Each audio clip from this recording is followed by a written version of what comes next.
Hello guys, welcome back to my channel. Sorry ఫ్రీక్వెంట్గా videos వస్తలేవు because బిజీగా ఉంటుండే చాలా. అండ్ ఈరోజు మనం DS-160 ఎట్లా ఫిల్ చేసుకోవాలనేది చూద్దాము. సో అట్ ఫస్ట్ DS-160 అని ప్రెస్ చేస్తే మనం ఇలా వెబ్సైట్కి నావిగేట్ అవుతాం. అండ్ ఈ వెబ్సైట్ లింక్ కూడా నేను డిస్క్రిప్షన్లో మెన్షన్ చేస్తాను. అండ్ మనం వచ్చేసి మన కన్సల్ట్ ఏది అనేది మనం ఏ లొకేషన్ నుంచి అప్లై చేస్తున్నాం అనేది చూసుకోవాలి. ఫస్ట్ మనం ఇండియా హైదరాబాద్ అనేది నాది నేను ఎంటర్ చేశాను. నెక్స్ట్ మనం ఇచ్చిన క్యాప్షాని ఎంటర్ చేసి నెక్స్ట్ స్టార్ట్ అండ్ అప్లికేషన్ మీద క్లిక్ చేయాల్సి ఉంటుంది. సో ఇక్కడ మనకు టర్మ్స్ అండ్ కండిషన్స్ ఇస్తారు. మనం అగ్రీ చేసి అగ్రీ చేయగానే మనకు ఫ్రెష్ పేజ్ అనేది రిఫ్రెష్ అవుతుంది. అండ్ దెన్ మనం ఆన్సర్ అనేది ఇచ్చేసేయాలి. మన సెక్యూరిటీ క్వశ్చన్కి ఆన్సర్ ఇచ్చేసేయాలి. నెక్స్ట్ మన సర్నేమ్ అంటే ఇంటి పేరు మనం ఏదైతే ఉందో అది ఇచ్చేసేయాలి. అండ్ గివెన్ నేమ్ అంటే మన నేమ్, తర్వాతకి మన ఫుల్ నేమ్ ఏదైతే ఇచ్చేసేయాలి. నెక్స్ట్ తర్వాతకి have you ever used any other names అంటే నో అని పెట్టేశాను. ఒకవేళ ఎస్ అంటే ఎస్ అని పెట్టేసేయాలి. అండ్ అలాగే మనం మన సెక్స్ ఏంటి, next marital status, date of birth and place of birth ఇవన్నీ కూడా ఇచ్చేసేయాల్సి ఉంటుంది. సో నాది వచ్చేసి నేను ఏదైతే ఉందో నేను అది ఇచ్చేస్తున్నాను. అండ్ మనం ఏ స్టేట్లో అనేది కూడా ఇవ్వాల్సి ఉంటుంది. అండ్ కంట్రీ కూడా. ఒకవేళ లేదు నీకు తెలియదు స్టేట్ అది ఏమన్నా ఉంటే డస్ నాట్ అప్లై అనేది కూడా మనం పెట్టుకోవచ్చు. అండ్ నెక్స్ట్ వచ్చేసి నెక్స్ట్ స్టెప్కి వెళ్ళిపోవాలి. తర్వాతకి కంట్రీ ఆఫ్ ఆరిజిన్ అంటే మనం ఏ నేషనాలిటీ, నాది వచ్చేసి ఇండియా. సో నేను ఇండియా అనే ప్రెస్ చేస్తున్నాను. అండ్ దెన్ ఇంకేమన్నా నేషనాలిటీ ఉందా అనేది కూడా అడుగుతుంది. నో అని చెప్పేసి పెట్టిన. సో మన నేషనల్ ఐడెంటిఫికేషన్ నెంబర్, మన ఆధార్ కార్డ్ నెంబర్ ఇవ్వచ్చు. ఒకవేళ యూఎస్ అయితే యూఎస్ ఎస్ఎస్ఎన్ నెంబర్ అని ఉంటుంది, అది ఇవ్వాలి. లేదంటే నెక్స్ట్ అని క్లిక్ చేయాలి. అండ్ పర్పస్, ఏ పర్పస్ మీద విజిట్ చేస్తున్నాము యూఎస్కి అని చెప్పేసి ఉంటుంది. సో అది కూడా ఇవ్వాల్సి ఉంటుంది. Have you made any specific plans అని ఉంది. నో అని చెప్పేసి, లేదంటే ఎస్ అంటే ఎస్ అని చెప్పేసి పెట్టాలి. అండ్ ఇక్కడ చూసుకుంటే స్టూడెంట్ కాబట్టి ఎఫ్ అనే స్టేటస్ని పెట్టాము. అండ్ ఇక్కడ F1 అనేది స్టూడెంట్. సో అది ఇచ్చేసాను. Next have you made any specific plans అంటే నో అని చెప్పేసి పెట్టేశాను. ఒకవేళ ఎస్ అయితే ఎస్ అని పెట్టేశారు. అండ్ డీటెయిల్స్ అన్నీ ఫిల్ చేయాల్సి ఉంటుంది. అంటే మన ఫ్లైట్ డీటెయిల్స్ కానీ ఇవన్నీ కూడా ఫిల్ చేయాల్సి ఉంటుంది. నేనైతే బేసిక్గా అప్పుడు అలా అంటే నేను ఏమీ ప్లాన్ చేయలేదు, ఫ్లైట్ డీటెయిల్స్ కానీ అవన్నీ కూడా ఏమీ లేదు కాబట్టి నేను నో అని పెట్టేసి డైరెక్ట్ వెళ్ళిపోయాను. ఒకవేళ ఎవరికన్నా ఉంటే ఎస్ అని పెట్టేసేయండి. అండ్ నో అని పెట్టాక కూడా ఒకవేళ అంటే నువ్వు అప్రాక్సిమేట్లీ ఎప్పుడు డేట్ ఆఫ్ అరైవల్ పెట్టుకోవాలని అనుకుంటున్నావు అని చెప్పేసి పెట్టేసేయాలి. అండ్ తర్వాతకి లెంత్ ఆఫ్ స్టే అంటే ఎన్ని మంత్స్ ఉంటావు, ఎన్ని ఇయర్స్ ఉంటావు అనేది కూడా మనం మెన్షన్ చేయాల్సి ఉంటుంది. అండ్ ఒకవేళ ఉంటట్టయితే ఎక్కడ ఉంటావు అంటే బేసిక్గా మనం ఎక్కడ ఉంటాం అనేది మనకు తెలియదు కాబట్టి చాలామందికి మన ఫ్రెండ్ అడ్రస్ కానీ అవి ఇవ్వచ్చు, నో ప్రాబ్లం. సో ఇక్కడ స్ట్రీట్ 1, స్ట్రీట్ 2, లైన్ 2 అని చెప్పేసి ఉంది కదా. లైన్ 2 అనేది ఆప్షనల్ అనమాట. సిటీ వచ్చేసి నేను వెళ్ళిన ప్లేస్ సెయింట్ లూయిస్, సో నేను అదే ఎంటర్ చేశాను. అండ్ స్టేట్ వచ్చేసి మిజోరీ, నేను వెళ్ళిన ప్లేస్, సో అదే మెన్షన్ చేసి ఉన్నా. అండ్ జిప్ కోడ్ వచ్చేసి నేను 63146 అనేది ఎంటర్ చేశాను, ఎందుకంటే నేను అప్పుడు అక్కడికి వెళ్ళాను కాబట్టి. నెక్స్ట్ అంటే లైక్ పర్సన్ ఎంటిటీ పేయింగ్ అనేది ఎవరు అని చెప్పేసి ఉంది. సో అది కూడా నేను సెల్ఫ్ అని చెప్పేసి పెట్టేశాను. నెక్స్ట్ క్లిక్ చేసాక ట్రా ఎవరన్నా నీతో పాటు ట్రావెల్ చేస్తున్నారా అంటే నీకు గైడ్గా కానీ ఏదన్నా, సో అది కూడా మనం మెన్షన్ చేయాల్సి ఉంటుంది. ఒకవేళ ఎస్ అయితే ఎస్ అని పెట్టాలి, నో అయితే నో అని పెట్టాలి. నెక్స్ట్ తర్వాతకి నువ్వు ఎప్పుడన్నా యూఎస్కి వచ్చావా అని చెప్పేసి ఉంటుంది. సో వచ్చినట్టుంటే ఎస్ అని పెట్టేసేయాలి, లేదంటే లేదని పెట్టేసి పెట్టాలి. ఒకవేళ యూఎస్ వీసా ఇంకెప్పుడన్నా వచ్చిందా అనేది కూడా మనకు ఉంటుంది. సో అది కూడా మనం ఎంటర్ చేయాల్సి ఉంటుంది. నెక్స్ట్ ఎప్పుడైనా నీ వీసాని రిజెక్ట్ చేసిర్రా అనేది ఉంటుంది. సో ఎవ్రీ డీటెయిల్స్ అనేది ఇక్కడ నీకు ఉంటుంది. సో అవన్నీ మనం ఎంటర్ చేయాల్సి ఉంటుంది. అడ్రస్ అండ్ ఫోన్ నెంబర్ ఇది మన పర్సనల్ డీటెయిల్స్ అనమాట. మన ఏవైతే అడ్రస్ ఉందో అది. నేనైతే ఇక్కడ స్ట్రీట్ అడ్రస్ ఇచ్చాను. నెక్స్ట్ సిటీ, స్టేట్, సో ఇవి ఇచ్చేసాను. నేను ఇచ్చేసే డీటెయిల్స్ అన్నీ ఒరిజినల్ కావు, ఎందుకంటే నేను జస్ట్ నార్మల్గా ఇచ్చేస్తున్నాను.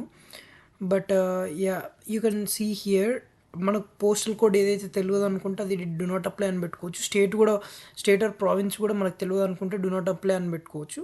అండ్ కంట్రీ వచ్చేసి ఇండియా కాబట్టి నేను ఇండియా పెట్టేసా.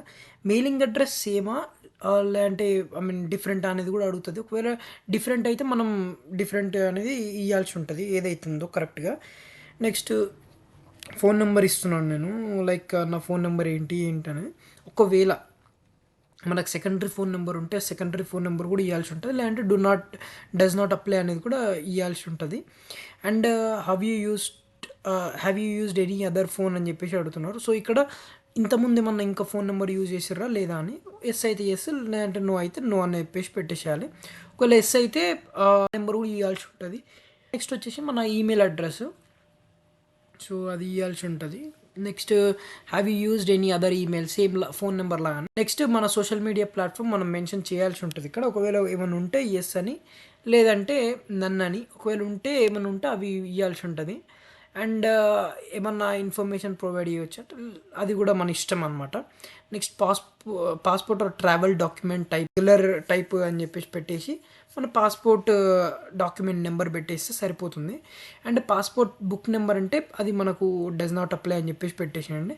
అండ్ మనం ఎక్కడి నుంచి అంటే ఇండియా నుంచి. ఒకవేళ పాస్‌పోర్ట్ బుక్ నెంబర్ అప్లై అయితే మనం ఆ నెంబర్ అనేది ఇయ్యాల్సి ఉంటది. నెక్స్ట్ ఎక్కడ సిటీ ఏంటి, next state or province. So, నీ మీ యొక్క పాస్‌పోర్ట్‌లో ఏదైతే ఉంటదో అది మనం ఇక్కడ ఎంటర్ చేయాల్సి ఉంటది కరెక్ట్‌గా. అండ్ మనకు లాస్ట్‌లో ఒకసారి వెరిఫికేషన్‌కి కూడా ఆప్షన్ ఉంటది. సో, అప్పుడు కూడా వెరిఫై చేయొచ్చు. నెక్స్ట్ ఇది issuance date and expiration date ఇది మన పాస్‌పోర్ట్‌కనమాట. సో, మన పాస్‌పోర్ట్ ఎప్పుడు మనకు ఇష్యూ చేసిర్రు, నెక్స్ట్ ఎక్స్‌పైరేషన్ డేట్ ఎప్పుడు అని చెప్పేసి ఉంటది. సో, బేసికల్లీ ఇదొచ్చేసి మనకు పాస్‌పోర్ట్‌లోనే ఉంటాయి. ఈ ఈ డేటా మనం ఏదైతే ఇస్తున్నామో ఈ పేజ్‌లో అదంతా మన పాస్‌పోర్ట్‌లో ఉంటది. అది చూసి మనం ఇయ్యాల్సి ఉంటది.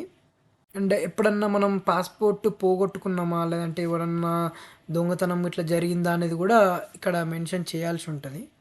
సో, ఇక్కడొచ్చేసి పాయింట్ ఆఫ్ కాంటాక్ట్ ఎవరు మనకు అని జెప్పేసి ఆహ్, మనం ఇయ్యాల్సి ఉంటది. లైక్ వాళ్ళ surname, given name and also ఒకవేళ ఆర్గనైజేషన్ అయితే ఆర్గనైజేషన్ టైప్. ఒకవేళ మనకు ఆర్గనైజేషన్ కాదు అన్నట్టయితే మనం ఆర్గనైజేషన్ కాదు అని జెప్పేసి అంటే లైక్ డస్ నాట్ అప్లై అని జెప్పేసి పెట్టాల్సి ఉంటది.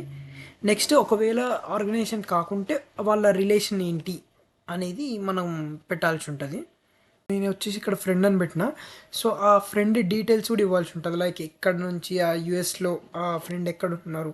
ఫర్ ఎగ్జాంపుల్ నాకొచ్చేసి సెయింట్ లూయిస్‌లోనే ఉండే. నేను సెయింట్ లూయిస్ అని చెప్పేసి పెట్టేసిన. సో, అట్లనమాట. సో, ఫైనల్లీ మనం ఇక్కడ మన ఫ్రెండ్స్ గాని, రిలేటివ్స్ గాని ఎవరైతే వాళ్ళు ఉన్నారో వాళ్ళ డీటెయిల్స్ అనేది మనం ఇక్కడ ఇయ్యాల్సి ఉంటది. సో, అది ఇచ్చేసినాము. ఒకవేళ ఈమెయిల్ అడ్రెస్ లేకపోతే డస్ నాట్ అప్లై అని కూడా మనం ప్రెస్ చేయొచ్చు. సో, లైక్ మనకు తెలిసినా, తెలవకపోయినా లేదంటే ఇంకేమన్నా ఉన్నా గూడా మనం అనేది ఇయ్యొచ్చు. నెక్స్ట్ క్లిక్ చేస్తే ఇది మన ఫ్యామిలీ ఇన్ఫర్మేషన్. లైక్ మన father full name and mother full name and వాళ్ళ డేట్ ఆఫ్ బర్త్ అవన్నీ. ఒకవేళ మనకు అవి ఏవైతే డీటెయిల్స్ తెలీదో మనం డు నాట్ నో అని జెప్పేసి కూడా పెట్టేసుకోవచ్చు. అది కంప్లీట్‌లీ ఫైన్ అనమాట. సో, నేను జస్ట్ ఇది నార్మల్‌గా మీకు ఎగ్జాంపుల్‌గా చూపిస్తున్నాను. అంటే ఇంకోటి కూడా ఇక్కడుంది is your mother or father is in US అని ఉంది. సో, మనం అది యెస్ ఆర్ నో. ఒకవేళ ఉన్నారు అంటే యూఎస్‌లోనే దెన్ మనం యెస్ అని పెట్టాల్సి ఉంటది. ఒకవేళ నో అయితే నో అని పెట్టాల్సి ఉంటది. Do you have any immediate relatives అని ఉంది కదా! సో, అక్కడొచ్చేసి సిబ్లింగ్స్ గాని అలా అనమాట. Present work or education or training information. ఇక్కడ ఏంటి అనేది మనం చూడాలి. ప్రైమరీ ఆక్యుపేషన్ ఏంటిది? ఫర్ ఎగ్జాంపుల్ నా విషయానికొస్తే నేను జాబ్ చేసిన. సో, నేను జాబ్ పెడతాను. ఒక్కొక్కరు ఒక్కొక్కటి ఉంటుంది. ఒకవేళ స్టూడెంట్ అయితే మనం స్టూడెంట్ అని పెట్టాల్సి ఉంటది. అండ్ జస్ట్ నార్మల్‌గా పెట్టడం వల్ల సరిపోదు. అండ్ మనం ఏదైతే పెట్టామో పైన సో, దాని తగ్గట్టు కింద డీటెయిల్స్ అనేది ఫిల్ చేయాల్సి ఉంటది. వాళ్ళు అడిగిన డీటెయిల్స్. సో, ఫర్ ఎగ్జాంపుల్ ఇక్కడ నేను స్టూడెంట్ అని పెట్టేసి పెట్టిన. Present employer or school name అని చెప్పేసి అడిగిర్రు. సో, అది పెట్టేసిన. అంటే స్ట్రీట్ అడ్రెస్ ఇవన్నీ మనకి ఏదైతే ఆప్షనల్ ఉందో అది మనం పెట్టాల్సిన అవసరం లేదు. సో, ప్రతి ఒక్క డీటెయిల్స్ మనది వాళ్ళు అడుగుతుంటారు. అండ్ అవన్నీ ఇవ్వాల్సి ఉంటది. సో, ఇక్కడ మనకు వాళ్ళు స్టూడెంట్ అదే ఎంప్లాయీ అయితే మనకు ఎంత సాలరీ వస్తుందనేది కూడా అడుగుతున్నారు. సో, డస్ నాట్ అప్లై అని చెప్పేసి పెట్టిన. నెక్స్ట్ ప్రీవియస్ ఒకవేళ నువ్వు ఎంప్లాయీ అయితే ఆ డీటెయిల్స్ కూడా ఇవ్వాల్సి ఉంటది. లేదు అన్నట్టయితే లేదు అని చెప్పేసి పెట్టేసేస్తే అయిపోతుంది.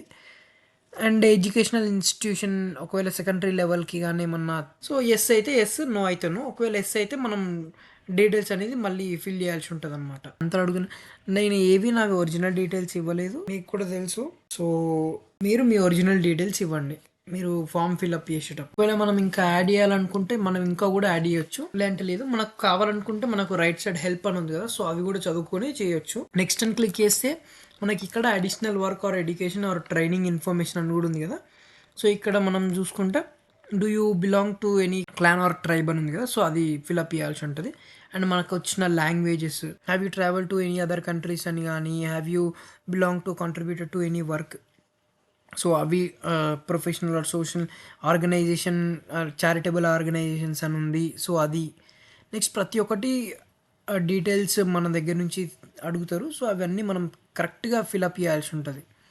ఒకవేళ మనం మిలిటరీలో సర్వ్ చేస్తే చేసావా లేదా అని, చేస్తే ఎస్ అని పెడితే మళ్ళీ దాని గురించి డీటెయిల్స్. సో అట్లా అనమాట.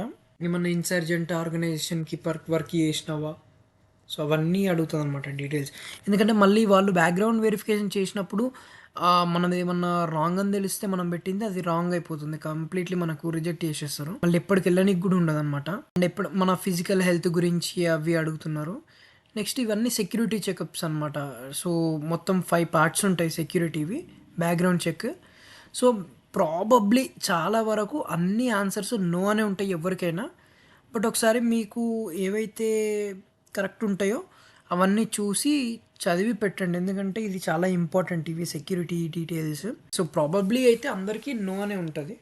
సో ఇక్కడ మనం ఎవరిదన్నా హెల్ప్ తీసుకుంటున్నామా అని అడుగుతున్నారు, సో అది కూడా మనం మెన్షన్ చేయాల్సి ఉంటుంది. సో యూఎస్ కస్టమ్ అండ్ డ్యూటీస్కి ఏమన్నా ఎప్పుడన్నా దొరికావా, ఏదన్నా రాంగ్ వర్క్ చేసుకుంటూ అని, సో ఇవన్నీ కూడా డీటెయిల్స్ అడుగుతుంది. సో మనం అది మెన్షన్ చేయాలి. Next additional point of contact details కూడా అడుగుతారు. మనం రిమూవ్ కొట్టేసుకుంటే మనకు అవసరం లేదనమాట ఇంకా. సో అక్కడ చూడొచ్చు మీరు రిమూవ్ అని ఉంది, సో అది రిమూవ్ చేయొచ్చు మనం. బెటర్ ఒకవేళ మీకు ఎవరన్నా ఉంటే ఇవ్వండి, లేదంటే రిమూవ్ కొట్టేసుకుంటే అయిపోతుంది. దానివల్ల లైక్ పెద్ద ప్రాబ్లం ఏమీ ఉండదు అనమాట. ఇది వచ్చేసి మన సర్వీస్ ఇన్ఫర్మేషన్. సో మనకు ఆల్రెడీ మన I-20 వచ్చేసి ఉంటుంది కదా, సో ఆ I-20 మీద మన సర్వీస్ ఐడి ఉంటుంది. సో ఆ సర్వీస్ ఐడి అండ్ మన యూనివర్సిటీ ఏది ఏంటి అనేది కూడా ఉంటుంది. సో అవన్నీ ఇక్కడ మెన్షన్ చేయాల్సి ఉంటుంది. మనం ఏ యూనివర్సిటీ అయితే సెలెక్ట్ చేసుకున్నామో మాస్టర్స్ చేయడానికి, సో వాటి డీటెయిల్స్ అనమాట ఈ సర్వీస్ ఇన్ఫర్మేషన్ అనేది. సో అది ఇక్కడ ఎంటర్ చేయాల్సి ఉంటుంది మొత్తం డీటెయిల్స్. అండ్ నెక్స్ట్కి వెళ్తే ఇక్కడ మనం మన సర్వీస్ ఐడి కరెక్ట్ ఇస్తే కరెక్ట్గా వచ్చేస్తుంది. సో రాంగ్ ఇస్తే మళ్ళీ ఇవ్వదన్నమాట బేసికల్లీ. సో ఇప్పుడు చూడండి, ఇదంతా మనము వెరిఫై చేసుకోవాలన్నమాట. అన్నీ వెరిఫై చేసుకున్నాక తర్వాతకి మనం సబ్మిట్ చేయాల్సి ఉంటుంది.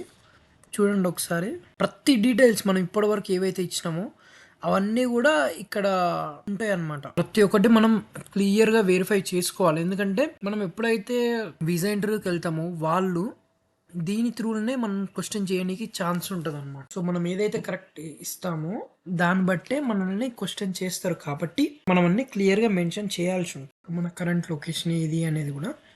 నెక్స్ట్ ఇది సైన్ చేయాల్సి ఉంటుంది. ఎవరన్నా మనకు హెల్ప్ చేసిర్రా ఒకవేళ అంటే ఇది ఫిల్లింగ్ చేయడానికి, లేదంటే లేదా అనేది కూడా మనం ఇక్కడ మెన్షన్ చేయాల్సి ఉంటుంది. అండ్ మన పాస్పోర్ట్ నెంబర్ అండ్ ఇక్కడ వచ్చిన క్యాప్చాని ఎంటర్ చేసేసి సైన్ అండ్ సబ్మిట్ కొట్టేస్తే సరిపోతుంది ఇంకా. సో మనది నేను రాంగ్ పాస్పోర్ట్ నెంబర్ ఇచ్చిన కాబట్టి నాకు రాదు, బట్ సైన్ అండ్ సబ్మిట్ అని కొట్టేస్తే సరిపోతుంది అనమాట, ఇంకా అయిపోతుంది. సో నేను మీకోసం ఒకటి DS-160 కన్ఫర్మేషన్ పేజ్ కూడా చూపిస్తున్నాను, బేసిక్గా ఎలా ఉంటుంది ఏంటి అనేది. సో ఇట్లా మనకు కన్ఫర్మేషన్ పేజ్ అనేది వస్తుంది అనమాట. మనకు కన్ఫర్మేషన్ నెంబర్ కానీ ఇవన్నీ వస్తాయి అన్నమాట. Guys, like, share and subscribe to my YouTube channel. Thank you.